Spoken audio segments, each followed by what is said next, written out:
அனைவருக்கும் வணக்கம். நம்ம மல்லி சீரியல்ல என்னெல்லாம் சுவாரஸ்யமான விஷயங்கள் நடக்க போகுதுன்னு பார்க்கலாம் வாங்க. விஜய் பாத்தீங்கன்னா ரேணுகாவை பார்த்ததும் ரொம்பவே அதிர்ச்சியாகிறாரு. விஜய் பாத்தீங்கன்னா ரேணுகாவை தேடிதான் அந்த ஆண்டி மடத்துக்கு போனாங்க. ஆனா அங்க இருக்கிறவங்க எல்லாருமே அப்படி யாரும் இல்லை அப்படின்ற மாதிரி தான் நம்ம விஜயை திருப்பி அனுப்புனாங்க. ஆனா இப்ப ரேணுகா விஜயை தோல் மேல கையை வச்சு கூப்பிடுறாங்க. திடீர்னு விஜய் திரும்பி பார்க்குறாரு. ரேணுகாவோட முகத்துல ஒரு வருத்தமான அழுக வர மாதிரி ஒரு ரியாக்ஷனை தான் ரேணுகா கொடுக்குறாங்க. அதை பார்த்து விஜய் அதை எப்படி எடுத்துக்க போறாரு அப்படின்னு சொல்லிட்டு தான் தெரியல.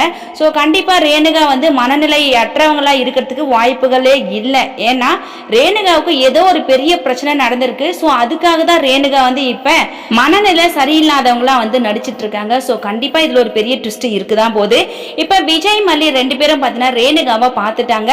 மல்லியும் ஒரு பக்கம் ரேணுகாவை பார்த்ததும் ரேணுகாக்கா எப்படி இருக்கீங்க அப்படின்ற மாதிரி நம்ம மல்லியும் பார்த்தீங்கன்னா மெய் மருந்து போயிட்டு ரேணுகா கிட்ட பேசிட்டு இருக்காங்க. ஸோ ரேணுகா மனநிலை அற்றவங்களா நடிப்பாங்களா, இல்லை நான் நல்லா தான் இருக்கேன், எனக்கு பல பிரச்சனைகள் இருந்துச்சு, ஸோ அதுக்காக தான் நான் இப்படி நடிச்சிட்டு இருக்கேன் அப்படின்னு சொல்லிட்டு விஜய் மல்லி இவங்க ரெண்டு பேருக்கிட்டையும் சொல்ல போறாங்களா அப்படின்னு சொல்லிட்டு பெரிய ட்விஸ்டாவே இருக்கு போதுங்க. ஸோ எது எப்படி இருந்தாலும் இப்போதைக்கு விஜய் பார்த்தீங்கன்னா கண்டிப்பா ரேணுகாவை அவங்களோட வீட்டுக்கு கூட்டிட்டு போக தான் போறாங்க. ஆனா ரேணுகா அதுக்கு சம்மதிப்பாங்களா, இல்லை இந்த மடத்துல ரேணுகாவுக்கு ஏதாவது பிரச்சனை இருக்குதா என்னன்னு சொல்லிட்டு விஜய் கிட்ட சொல்ல போறாங்களான்னு சொல்லிட்டு வரப்போற எபிசோட வெயிட் பண்ணி பார்க்கலாம்.